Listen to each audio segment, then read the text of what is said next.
This is part 41 as far as our lecture series is concerned, and in this part we shall be dealing with last type of trial, namely summary trials, and for the purpose of understanding the same we shall start discussing right from section 260 up to section 265 of the Criminal Procedure Code. Now, the first part that we have to understand, that who can deal with this, who can conduct such summary trials, and which are the offences for which such trial, namely summary trial, can take place. And for the purpose of understanding which is a question of enumeration, we have to start reading section 260, which says, notwithstanding anything contained in this code, any chief judicial magistrate, any metropolitan magistrate, or any magistrate of the first class specially empowered in this behalf by the High Court may, if he thinks fit, try in a summary way all or any of the following offences. So there are these three categories of the magistrates, namely Chief Judicial Magistrate, Metropolitan Magistrate, and Magistrate of the first class specially empowered in this behalf by the High Court, can try in summary way. But then there is a restriction as far as the nature of the offences which can be tried summary are concerned, and the list is enumerated, which says 1. Offences not punishable with death, imprisonment for life, or imprisonment for a term exceeding 2 years. This is the first category. Secondly, theft under section 379, section 380 or section 381 of the Indian Penal Code, where the value of the property stolen does not exceed 2000 rupees. Third category, receiving or retaining stolen property under section 411 of the Indian Penal Code, where the value of the property does not exceed 2000 rupees. 4. Assisting in the concealment or disposal of stolen property under section 414 of the Indian Penal Code, where value of such property does not exceed 2000 rupees. Next category, offences under section 454 and 456 of the Indian Penal Code. Sixth category, insult with intent to provoke a breach of peace under section 504, and criminal intimidation punishable with imprisonment for a term which extends to 2 years, or with fine, or with both, under section 506 of the Indian Penal Code. Seventh category, abatement of any of the foregoing offences. Eighth category, an attempt to commit any of the foregoing offences when such attempt is an offence. And the last category, any offence constituted by an act in respect of which a complaint may be made under section 20 of the Cattle Trespass Act of 1871. This is as far as subclause 1 of section 260 is concerned. Subclause 2 says, when in the course of summary trial it appears to the magistrate that the nature of the case is such that it is undesirable to try it summarily, the magistrate shall recall any witnesses who may have been examined and proceed to rehear the case in the manner provided by this code. Now section 261 says, summary trial by magistrate of the second class,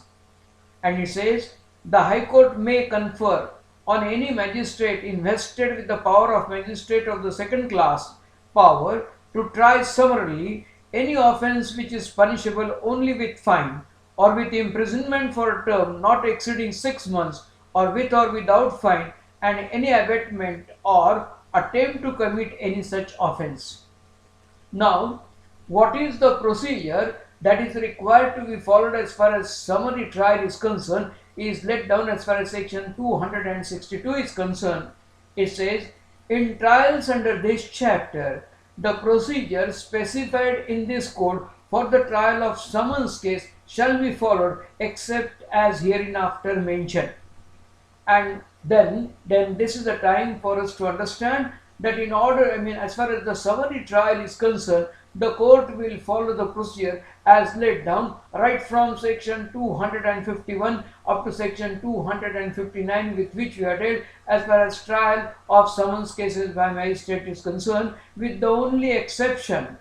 and the exception is laid down as far as subclause 2 of section 262, which says no sentence of imprisonment for a term exceeding 3 months shall be passed in a case of any conviction under this chapter. Now, as there is a recording of the evidence, and then section 264 says, in every case tried summarily in which the accused does not plead guilty, the magistrate shall record the substance of the evidence and a judgment containing a brief statement of the reasons for the finding. So this is the manner in which evidence is required to be recorded, and the nature of the what the judgment should contain. It must have brief statement of the reasons for the finding as far as section 264 is concerned. With this now, what is the manner in which a record in summary trial is kept? And it says, in every case, as far as section 263 is concerned, it says, in every case tried summarily, the magistrate shall enter in such form as the state government may direct the following particulars, namely, A, the serial number of the case, B, the date of the commission of the offence, C, the date of the report or complaint, D, the name of the complainant if any, E, the name, parentage and residence of the accused, F, the offence complained of and the offence if any proved, and in cases coming under clause 2 and clause 3 or clause 4 of subsection 1 of section 260, the value of the property in respect of which the offence has been committed, the plea of the accused and his examination if any, the finding, the the sentence or other final order, and lastly it says the date on which the proceedings terminated. In other words, when we say summary trials, there is no shortcut as far as the trial is concerned. It is necessary for the court to observe the principles of natural justice by following the procedure as far as trial of a summons case is concerned. But then there is a shortcut as far as the keeping of the record is concerned, taking into consideration the nature of the case with which the court is dealing. With this now, what is the next section, namely the last section, deals with language of record and judgment, and it says every such record and judgment shall be written in the language of the court. And for the purpose of knowing what do you mean by what is the language of the court, as I have told you in the past, we have to refer to section 272 of the Criminal Procedure Code. The High Court subclause 2 says the High Court may authorize any magistrate empowered to try offences summarily to prepare the aforesaid record or judgment, or both by means of an officer appointed in this behalf by the Chief Judicial Magistrate, and the record or judgment so prepared shall be signed by such magistrate. So this is as far as the summary trial is concerned. Whereas as we have dealt, you have to start right from section 260 up to section 265 of the Criminal Procedure Code. Now, the judgment is required to be passed, and then during the course of the trial we will, when we will deal with detail in judgment, we make again have reference to this particular part, but otherwise this is the procedure as far as trial or summary trial is concerned. And with this now we conclude as far as trials are concerned by taking into consideration the various trials, namely trial before a court of session, trial of a warrant case, trial of warrant cases by magistrate which